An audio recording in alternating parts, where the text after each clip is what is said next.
Man, I need a better background than this. I look like I'm in a hostage situation. They're treating me well, feeding me. Please don't forget me, Mr. President. This video is for the youngsters who are currently at a job where they have to deal with their worst enemy. And I'm not talking about middle management. Let's face it, they barely know our names. They're out there playing golf during work hours, eating sushi on Fridays. They're not thinking about us. I am referring to your immediate supervisor, the person who's in the same foxhole as you, but perhaps he or she has better shoes, better coffee pot, sunscreen. Now, not all supervisors are your worst enemies. Some are cool, some let you have that work-life balance. Hey, it's okay, Timmy. Keep going on that TikTok during work hours. It's all right, man. Hey, you only live once. I'll fire you next week. I'm referring to the small percentage of individuals that you may encounter that have the potential to make your life at work look like a bad episode of reality TV. When you deal with such a person and you recognize them right away, they walk around like they own the place. There's rigidity in the way they do things. There's no flexibility in their work culture. When you see this and you work under them, do not butt heads with them. Do not argue with them. Do not confront them if you think that they're being unreasonable. Don't argue with a toxic supervisor in his 50s. You're wasting your time. You cannot argue with someone who has accepted their fate. You got a better chance of convincing a vampire to step into the sun. You have to be malleable. You have to demonstrate that you can collaborate with them. You have to adapt. You basically have to be like a recruit in the United States Marine Corps. If he or she comes up to you and says, "What color is the sky, recruit?" "Sir, the sky's color is what the instructor would have deemed to be the best fit to help us accomplish our mundane and irrelevant tasks, sir." Now there goes a recruit who finally understands that I derive my value from the lack of autonomy of my subordinates. You just found yourself a mentor, recruit. On Monday, I will start to teach you how to enthusiastically waste your potential. Dismissed. I'm exaggerating because I'm a comedian, of course, but you have to just fit in like a puzzle, okay? You fit in. Don't argue. Don't butt heads. It's not worth it. You will lose. All right? Listen, you are there to do a job. Be like Bill Belichick and Tom Brady before Tom left. Do your job. If you're in your 20s, you're in transition.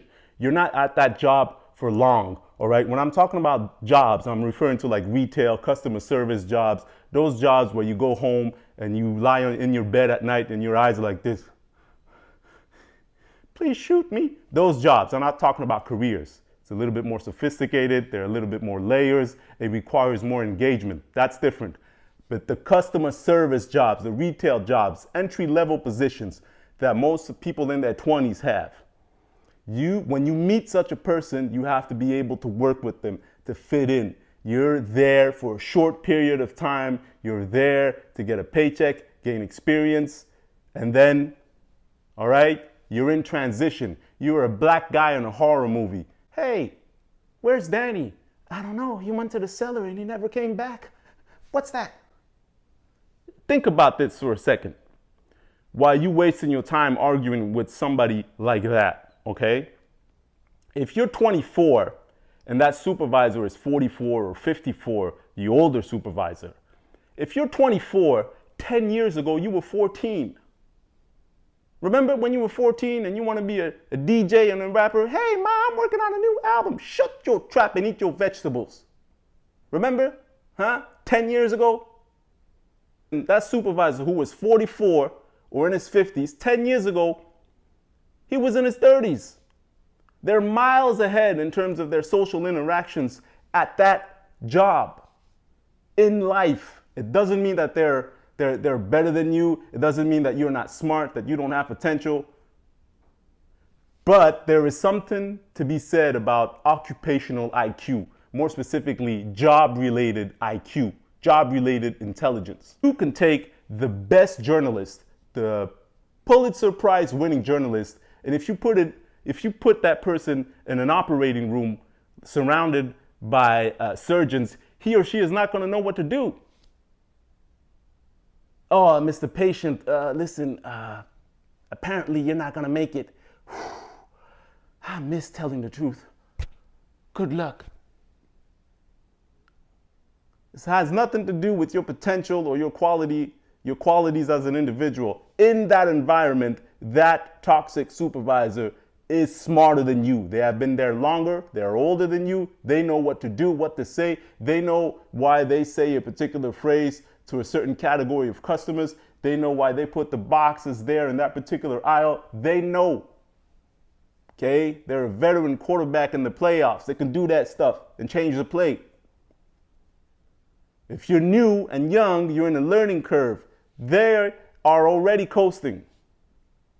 Respect that. Respect the knowledge they have over you, the power they have over you. Got nothing to do with you. It ain't personal. That's life. You do your time and you move on. And I'm going to give you one piece of advice. Work weekends. You don't need your weekends. Leave your weekdays available. You know why? So you could talk to other hiring managers who have more comfortable jobs, who work from 8 to 4, 9 to 2 p.m. if you work for the government. They can talk to you during working hours. They can respond to your emails. Saturdays, Sundays is dead. They're with their families. They're chilling, going places you can't afford yet. You understand? You have to be smart. Work 4 days a week if you can, so you have more free time to go on job interviews. This discretion is power. Why do I talk like a Russian? You get it? Do your time and then move out of there. Now, I'm going to tell you a personal story. 10 years plus ago, I used to work at a car rental company, okay? A car rental company. Now, I wasn't very good. First of all, I got the job. I just had my driver's license. I didn't know how to drive. Go figure. But you got to do what you got to do. Tough times for me. And I had a toxic supervisor. I had a bad supervisor, older supervisor, 5 minutes away from retirement. He didn't like the way I worked, didn't like the way I did things. Granted, I wasn't an ideal employee, but on a personal level, man, he was bad, man. This was turning into a Netflix documentary. So what I did was burn the place down. Nah, I'm kidding. I just left without giving my 2 weeks. But I should have dealt with him more diplomatically. First of all, as soon as I knew who he was, I should have given my 2 weeks. I should have written a resignation letter, said, hey, this is not the right position for me, the right environment. I'm looking for leadership with better emotional maturity. I don't want to work with a 20-year-old spring breaker. Whatever, I'm not making sense. Sorry, it's a weekday. But I should have done things better. What I should have done was have more money in my pocket. I should have had 3 months, 6 months of savings for situations like that. Everybody tells you to save in case you lose your job, but nobody tells you to save in case you want to leave a place that looks like Full Metal Jacket. When you have that money aside, you can say, peace, sir. I'm out. I'm on to greener pastures. I'm on to lateral movement. That's what I should have done. But anyways, you live and learn, all right? So do your time, do your job, work with them. Unless it's really, really unbearable, then you leave. But don't leave without having another job. And that will be for a next video. So if you have comments and questions, just please don't hesitate. I hope this helps. You're going to be all right.